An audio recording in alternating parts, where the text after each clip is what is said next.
Even though the Attleboro Farmers Market has come to an end for the season, its last few weekends were busier than ever.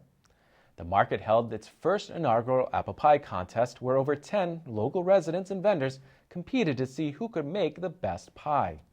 In addition, Megan Parker, the Guinness World Record Holder for creating the largest free-floating soap bubble, stopped by to teach local kids how to make bubbles. We spoke with Market Manager Heather Porreca to find out more about these two events and to find out what we can expect from the farmers market next year. Hello, my name is Heather Porreca. I am the market manager of the Attleboro Farmers Market. We're coming down to our last 2 Saturdays of the season. We've had a tremendous season here at our new location in Finberg Field at 732 Park Street. Right now, we're obviously in the middle of our apple pie contest. It's our first and hopefully annual apple pie contest. We've had 12 pies brought in today by various, we had a couple vendors bring in their pies and lots of customers. It's been a lot of fun, lots of ribbing, lots of competition. We're very fortunate to have 5 judges here with us today. Our contest rules were up on our Facebook and our website. You had to bring in a pie with a homemade crust in a disposable pie pan because we don't want to be chasing people home to get their pie plates back to them. The apples needed to be local apples within a 100-mile radius of where we're standing right now.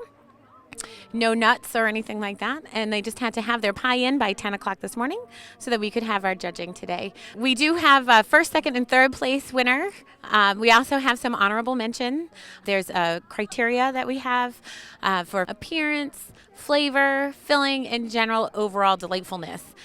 We were very, very fortunate to have 12 pies brought in, and they're all beautiful, and we're so grateful that people were participating today. The response to Attleboro Farmers Market this season has been completely overwhelming. Our vendors, of course, with any change, were a little hesitant at the beginning of the year, but after our first day, any concerns or questions that they had were immediately put to rest.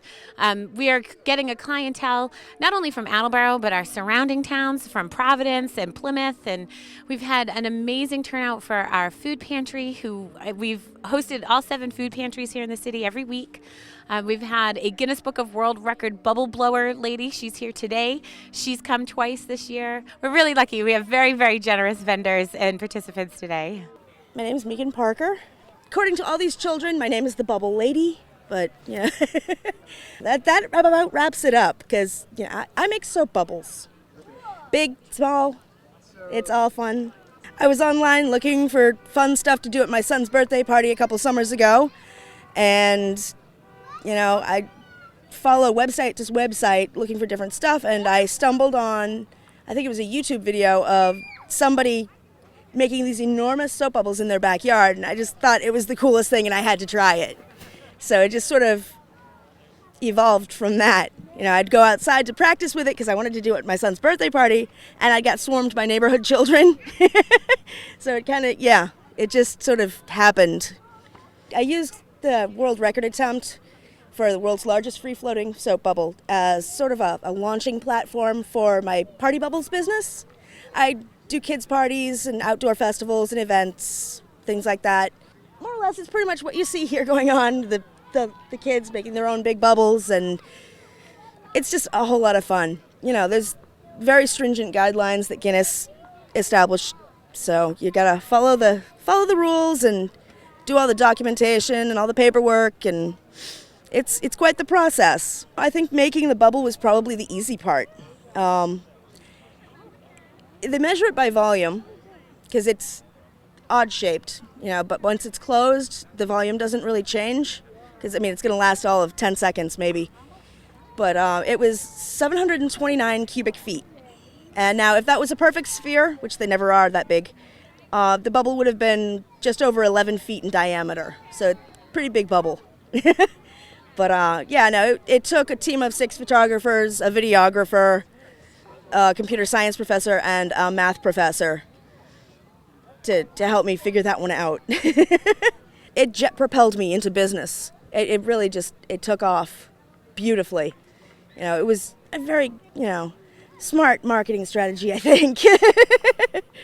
But it's so much fun that I have trouble calling it work or thinking about it in those terms. But yeah, it's a lot of fun. If you do something you love, you never work a day in your life, right? my website. I just got it up and running. It's Party Bubbles for you, but the number 4, everything else spelled out, .com. If you're interested in participating or just finding out a little bit more about Attleboro Farmers Market, please go to www.attleborofarmersmarket.com, or you can find us on Facebook as well. We'll have our applications and an updated rules and regulations probably ready at sometime in March, and we'll be emailing those out. So send us an email if you're interested in participating. We're always looking for new vendors. We're super, super fortunate. We have a great time here, so you'll want to be involved next year. I just want to say thank you to our community and to our community has been tremendously supportive of us. I also want to say a huge thank you to my board of directors and to the volunteers. We have a crew of kids from the Attleboro Youth Commission and at Attleboro High and some of our local junior highs that come every single week to help, and they're dedicated and they're wonderful. So I just want to say thanks to Eddie, Jeff, Virginia, Jed, Dave, and we're thrilled. It's been a great season, and we're sad it's going away, but we could use a rest. Thank you.